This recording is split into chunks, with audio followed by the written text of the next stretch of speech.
এই বৌদিরা এসেছে প্রায় 4 মাস বাদে। বৌদিরা করতে চন্দননগর না? হ্যাঁ, চন্দননগর থেকে এসেছি।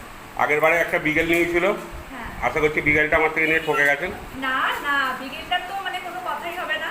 এখন 4 মাস বয়স, তো ওর যা বডি ওয়েট হয়ে গেছে, আমি তো ওকে আনা এখানে পসিবল না, ট্রেনে করে এসেছি, তাই জন্য তাহলে নিয়ে এলে বুঝতেই পারতাম, আপনারা দেখতে পেতেন।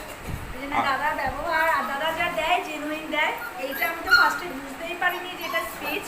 ভিডিওটা দেখে আমি ভাবলাম হয়তো কম হবে, এই ভেবেই দাদাকে রিপ্লাই করেছি, কিন্তু দাদা বললো যে না, এটা গোল্ডেন স্পিচ, আর দামটা তো একদম রিজনেবল, খুব ভালো, অসুবিধা নেই। বাচ্চা তো একদম অ্যাক্টিভ, এই যে দেখাই যাচ্ছে, আমি খুব হ্যাপি। আর বিগেলটা যা পেয়েছি দাদা, মানে তার জন্য অসংখ্য ধন্যবাদ। Thank you. এটাকেও ভালো করে রাখবেন। হ্যাঁ, একদম। না, আমি এটাকে দেখুন, কালচার কম বলে যেটা বাজারে চলছে এটা আমি করতে পারতাম, আমার প্রয়োজন নেই করে। যেটা প্রপার যে জিনিস, মানুষকে ঠকিয়ে লাভ কী আছে?